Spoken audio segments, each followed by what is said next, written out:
Hi friends, welcome to Sikdar's academy. Sikdar's একাডেমিতে সবাইকে স্বাগত। আজ কলকাতা হাইকোর্টে এসএসসির 10 নম্বর সংক্রান্ত মামলার শুনানি ছিল মাননীয় বিচারপতি অমৃতা সিনহার এজলাসে। তো সেখানে আজকে মামলায় কি হলো বিস্তারিত এই ভিডিওতে আমরা জানব। প্রথমেই বলে রাখি, এই 10 নম্বর মামলা কিন্তু হাইকোর্টে খারিজ হয়ে গেল, অর্থাৎ বিচারপতি অমৃতা সিনহা তিনি কিন্তু এই 10 নম্বর মামলাটি আপাতত খারিজ করে দিয়েছেন। এর জন্য কি হয়েছে, যারা ইন সার্ভিস শিক্ষক তাদের জন্য কিন্তু স্বস্তির ব্যাপার এটা, যে এই 10 নম্বর তারা কিন্তু পাচ্ছেন। কি বিষয়, 18 নম্বর এজলাসে স্কুল সার্ভিস কমিশন বা এসএসসির কিন্তু গুরুত্বপূর্ণ মামলার নিষ্পত্তি হলো। নবম দশম শ্রেণীর শিক্ষকদের একাদশ দ্বাদশ শ্রেণীতে আবেদনের ক্ষেত্রে অভিজ্ঞতার ভিত্তিতে যে 10 নম্বর দেওয়া হয় সেই নিয়মকে চ্যালেঞ্জ করে দায়ের করা মামলাটি শেষ পর্যন্ত খারিজ হয়ে গেল। আদালতের এই রায়ের ফলে রাজ্যের বহু ইন সার্ভিস বা কর্মরত শিক্ষকদের দুশ্চিন্তার অবসান কিন্তু ঘটেছে।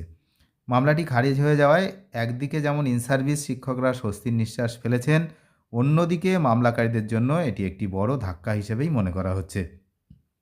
অভিজ্ঞতার নম্বরের ভিত্তিতে নিয়োগ প্রক্রিয়ার যে আইনি জট তৈরি হয়েছিল এই রায়ের মাধ্যমে তা অনেকটাই পরিষ্কার হয়ে গেছে। তো মামলাকারীদের মূল আপত্তি ছিল নবম দশম শ্রেণীর শিক্ষকদের একাদশ দ্বাদশ শ্রেণীর শিক্ষক নিয়োগের যে পরীক্ষা সেখানে অভিজ্ঞতার অতিরিক্ত নম্বর দেওয়া হচ্ছে সেই সুবিধাটা নিয়ে। মামলাকারীদের আইনজীবী আশিসবাবু এবং ফিরদৌস শামীম আদালতে কিন্তু বেশ কিছু যুক্তি দিয়েছেন। তার মধ্যে মেন যে যুক্তি ছিল সেটা হচ্ছে বেতন ও যোগ্যতার পার্থক্য। নবম দশম এবং একাদশ দ্বাদশ এই দুই স্তরের শিক্ষকদের শিক্ষাগত যোগ্যতা এবং পে স্কেল বা বেতনক্রম কিন্তু সম্পূর্ণ ভিন্ন। তারা দাবি করেন নিচু স্তরের অভিজ্ঞতার জন্য উঁচু স্তরের সুবিধা পাওয়া উচিত নয়। একে তারা ডাবল বেনিফিট বলেও কিন্তু অভিহিত করেছেন আদালতে। আইনজীবীরা সুপ্রিম কোর্টের রায় এবং এনসিটির নিয়মাবলী উল্লেখ করে বোঝানোর চেষ্টা করেন যে দুটি স্তর আলাদা। উদাহরণ হিসেবে বলা হয় আপার প্রাইমারির প্যারা টিচাররা এবং যেমন প্রাইমারিতে সুবিধা পান না, তেমনই এক্ষেত্রেও এই নিয়ম খাটা উচিত নয়। এদিকে পর্ষদ বা ইন সার্ভিস শিক্ষকদের হয়ে তাদেরও আইনজীবী সুবীর সান্যাল ছিলেন, তিনি কিন্তু পাল্টা যুক্তি আদালতে তুলে ধরেছেন এবং তাতেই হচ্ছে এই মামলার মোড় ঘুরে যায়। তার মেন যে যুক্তি ছিল, মামলাকারীরা এসএসসির মূল নিয়োগ বিধি বা রুলসকে চ্যালেঞ্জ করেননি। বর্তমান রুলসে কোথাও বলা নেই যে এক স্তরের অভিজ্ঞতা অন্য স্তরে গ্রাহ্য হবে না। তিনি আরও জানান, নবম দশমের শিক্ষকদের কাউন্সিল সেটা অনেক সময় একাদশ দ্বাদশ শ্রেণীর পরীক্ষক বা প্রধান পরীক্ষক হিসেবে নিয়োগ করে, ফলে তাদের ওই স্তরে কাজের কিন্তু অভিজ্ঞতা রয়েছে। আর রুলস বা নিয়মকে চ্যালেঞ্জ না করে শুধুমাত্র তার থেকে প্রাপ্ত সুবিধার বিরোধিতা করা আইনত যুক্তিযুক্ত নয়। তো বিচারপতি দুই পক্ষের যুক্তি শোনার পর চূড়ান্ত পর্যবেক্ষণ এবং সিদ্ধান্ত নিয়েছেন।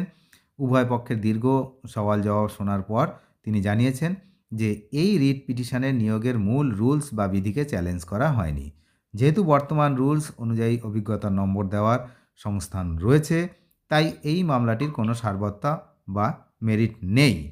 বিচারপতি আরও স্পষ্ট করে বলেছেন, যদি কেউ এই অভিজ্ঞতার নম্বর দেওয়ার পদ্ধতি বদলাতে চান তবে তাকে মূল রুলস চ্যালেঞ্জ করে আদালতে পিটিশন দাখিল করতে হবে, অর্থাৎ আবারও মামলা করতে হবে। এই পর্যবেক্ষণের ভিত্তিতেই তিনি মামলাটি কিন্তু খারিজ করে দিয়েছেন। তো এই রায়ের ফলে নবম দশমে কর্মরত শিক্ষকরা একাদশ দ্বাদশ শ্রেণীর নিয়োগে অভিজ্ঞতার 10 নম্বর পাওয়ার যোগ্য বলেই কিন্তু বিবেচিত হলেন। আর আনট্রেন্ড শিক্ষকদের অভিজ্ঞতার নম্বর নিয়ে যে ধোঁয়াশা তৈরি হয়েছিল তা এই রায়ের ফলে কেটে গেল। তবে মামলাকারীরা ভবিষ্যতে ডিভিশন বেঞ্চ বা সুপ্রিম কোর্টে যাবেন কিনা তা নিয়ে এখন কিন্তু নিশ্চিত কোনো ব্যাপার জানা যায়নি, তবে তারা গেলে কিন্তু সেদিকে আমরা জানতে পারবো। তবে এসএসসি সংক্রান্ত অন্যান্য মামলার শুনানি রয়েছে, সেদিকেও কিন্তু সবাই নজর রেখেছে। এই চলতি মাস অর্থাৎ জানুয়ারি 2026-এর 8ই জানুয়ারি, 13ই জানুয়ারি, 28শে জানুয়ারি 3টে মেগা শুনানি রয়েছে এই এসএসসির প্যানেল, মেয়াদ, এই সমস্ত নানান রকম বিষয় নিয়ে। তো সেইগুলো কিন্তু ধার্য করা হয়েছে এই 8 তারিখ, 13 তারিখ এবং 28 তারিখ এই জানুয়ারি মাসের। তো সেদিকে নজর রাখা হচ্ছে। আপাতত 10 নম্বরের কেস এখানে ডিসমিস করা হয়েছে। এখন দেখার বিষয় তারা উচ্চতর আদালত বা ডিভিশন বেঞ্চে এই নিয়ে কিন্তু আবার যায় কিনা, সেদিকে আমরা নজর রাখছি। আপনারা নজর রাখুন। নিয়মিত আপডেট পেতে চ্যানেলে যারা নতুন তারা অবশ্যই চ্যানেলটিকে সাবস্ক্রাইব করে সঙ্গে থাকবেন। ধন্যবাদ।